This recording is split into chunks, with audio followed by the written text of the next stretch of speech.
તો હવે આપણે નીકળી ગયા છે ઉજ્જૈનથી ઇન્દોર જવા માટે. ટોટલ 47 કિલોમીટર બાકી બતાવે છે અહીંયાથી ઉજ્જૈનથી અત્યારે. એન્ડ જેટલા એટલે આપણે એક પોઈન્ટ સ્કીપ કરી દીધો હતો. આમાં એવું છે કે આપણે કાલ ભૈરવ નહીં ગયા, કેમ કે ઇન્દોર જઈએ જેટલા વહેલા એટલું સારું. તો હોટલમાં ચેક ઇન થઈ જાય અને પછી 56 દુકાન ને બધું અલગ અલગ સ્પોટ જે બધા જોયેલા છે 2023માં આવ્યા હતા.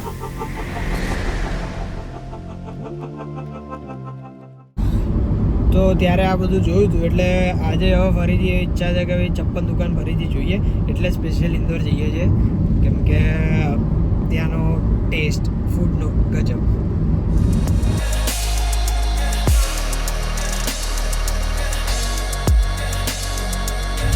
તો ગાઈઝ ઇન્દોર સિટીમાં આપણે એન્ટર થઈ ગયા છે.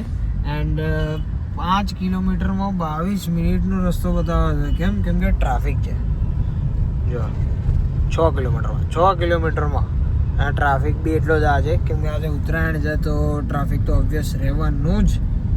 એન્ડ અમે ડાયરેક્ટ જઈએ છીએ પહેલું મધુરમ સેન્ડવિચ ખાવા. નામ તો સાંભળ્યું હશે મધુરમ સેન્ડવિચનું, બહુ ફેમસ છે.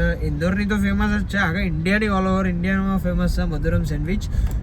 મોસ્ટલી બધાએ ખાધી છે તો આઈ ડોન્ટ નો, અને ના ખાધી હોય તો હું તમને બતાવું કેવી હોય છે એ આખી સિસ્ટમ જ એની. તો ગાઈઝ પાર્કિંગ થઈ ગયું છે ગાડીનું, અને ચાલતા આપણે આવી ગયા છે મધુરમ સેન્ડવિચમાં. બતાવું તમને. આ રહી જો ઇન્ડિયાની most famous sandwich Madhuram sandwich ઇન્દોરની. Most famous Madhuram sandwich.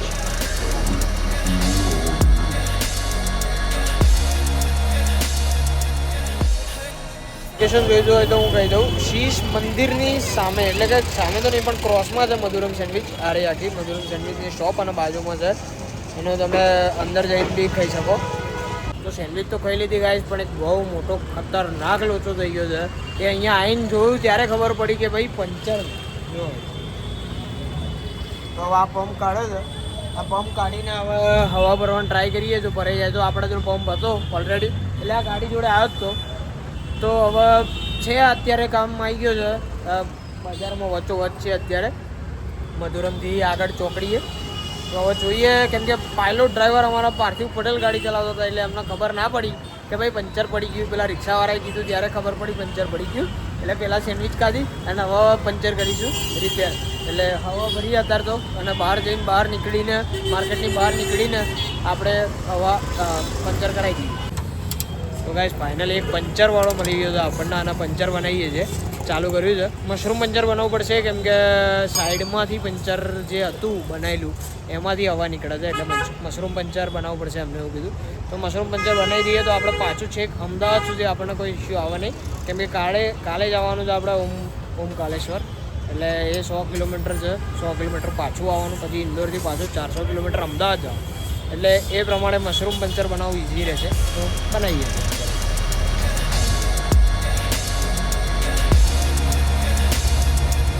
તો ફાઇનલી ગાઈઝ આપણે ચેકિંગ કરી દીધું છે.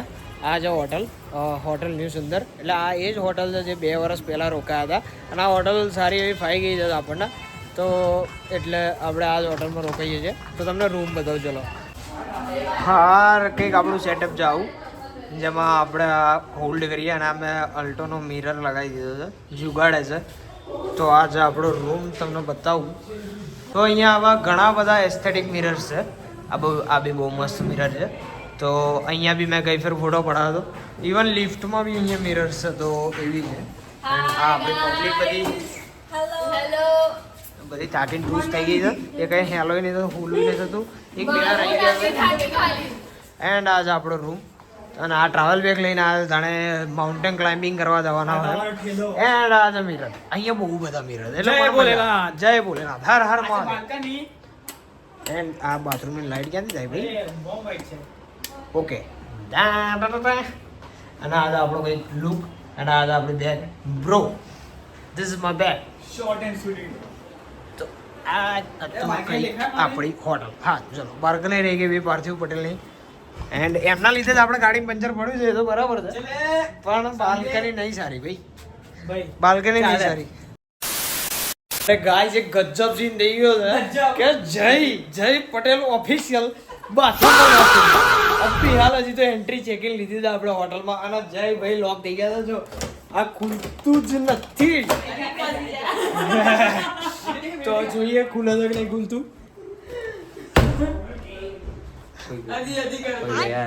हाँ तो वही तो बात है कि अंदर फंस गया है. वही तो चीज है कि खुल नहीं रहा अंदर से.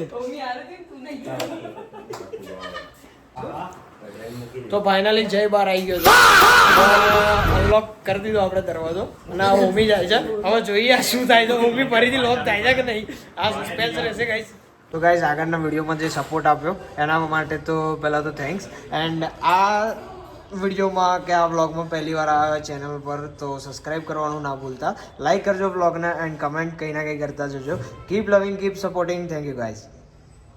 તો ફાઇનલી ગાઈસ જઈએ છીએ જેના માટે આવ્યા હતા એટલે 56 દુકાન જઈએ છીએ હવે ખાવા માટે. એન્ડ આ બધા રેડી થઈ ગયા હતા કપડાં ચેન્જ કરી ખાવા માટે. બસ બસ અવાજ નહીં હોટલ આપણી નહીં. તો ગાઈસ આપણે પહોંચી ગયા છે 56 દુકાન. જી હા ગાઈસ બતાવું તમને કંઈક આ રીતની એનું ફૂડ હબ ને સ્ટ્રીટ્સ છે. અને અહીંયા મોટા એમાં રાઇટિંગમાં લખ્યું છે હિયર ઇટ ઇઝ 56. એન્ડ એટલે અહીંયા 56 સ્ટોલ્સ છે એટલે અલગ દુકાન એટલે એનું નામ છે 56 દુકાન. One of the India's famous spot for food. એટલી બધી આઈટમ છે ને ગાઈસ કે શું ખાવું ને શું ના ખાવું બહુ કન્ફ્યુઝ થવાય છે. હજી પબ્લિક ડિસાઈડ જ નહીં કરી રહી. 2 hours later. આપણી સૌથી પહેલી આઈટમ ફાઇનલી ડિસાઈડ કરીને મંગાઈ. એન્ડ આ બીજા એક રેડી જાય છે. આ છે પીઝા ઢોસા એન્ડ આ છે ચીની રોલ. તો અહીંયાનું one of the famous banjo. મોટા સેલિબ્રિટીઝ અહીંયા ખાઈ ગયા છે. એ આપણે બી મંગાવી લીધા હતા. એના 2 વર્ષ પહેલાં ખાતા હતા તો હજી બી ટેસ્ટ આનો જતો નહીં મગજમાંથી, જીવ ઉપરથી. એટલે ફરીથી ખાઈએ છીએ રિપીટ.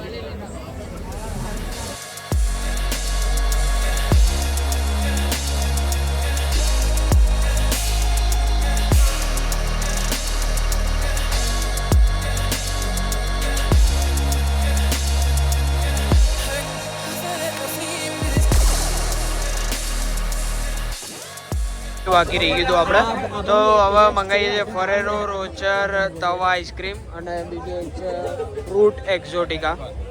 અને આ શું છે ભાઈ? 60 રૂપિયા ગુઆવા જ્યુસ. વાવા આ કંઈક નવી આઈટમ છે. આ કઈ ફેર આપણે નતું ખાધું.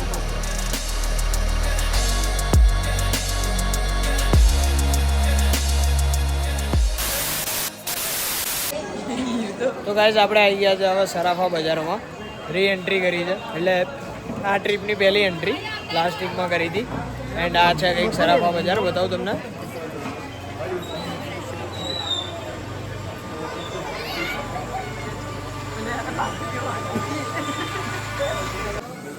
તો અહીંયાની એક સ્પેશિયલ વસ્તુ એ છે કે અહીંયા ચારે બાજુ ગુલાબજાંબુ મળે છે. તો તમને ઈચ્છા થાય ને એટલી વાર તમે ગુલાબજાંબુ ખાઈ શકો છો. હા એ બી ઘરમાં વારે વારે ગરમા ગરમ એડ કરવાનું રહી જાય છે. તો એ ગરમા ગરમ ગુલાબજાંબુ તમે ચારે બાજુથી ખાઈ શકો છો. એકદમ લો લાઇટ આવી ગઈ અહીંયા. તો કશું મારું મોઢું બી નહીં દેખાતું એટલું સ્વેટર દેખાય છે પણ વાંધો નહીં ચલાવી લઈશું. તો ગાઈઝ હજી એક તમને ફેમસ આઈટમ બતાવું અહીંયા સરાફા બજારની ને એ છે આ ગોલ્ડ કુલ્ફી વાલે. એન્ડ આ રહ્યા અંકલ જે ગોલ્ડ પહેરીને જ કુલ્ફી વેચે છે. અને અહીંયા ભીડ બી હોય જ છે ઓલમોસ્ટ.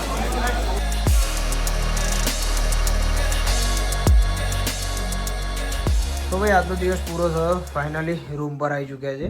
એન્ડ હવે નહીં બોલવાની એનર્જી રહી નહીં ચાલવાની એનર્જી રહી કેમ કે સવારમાં 3:30 નીકળ્યા હતા. અત્યારે ઓલમોસ્ટ 11 વાગ્યા એન્ડ 25,000 સ્ટેપ પૂરા કર્યા. તો હવે બસ હવે આરામ કરીશું, સુઈ જઈશું કેમ કે કાલની ટ્રીપ હજી બહુ લાંબી છે.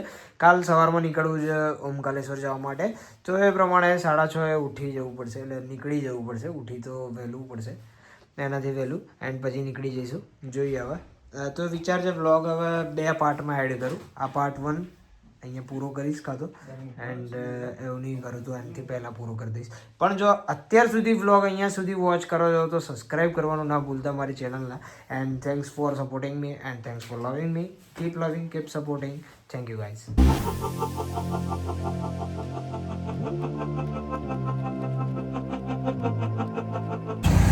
તો આ છે આખું આ મંદિર જે ઓમકારેશ્વર, અને આમાં ભાઈ એટલી બધી ગજબ ભીડ છે ને. અહીંયાથી તે દેખાય છે કીડી મકોડા જેવા માણસો દેખાય છે, એટલી બધી ભીડ છે.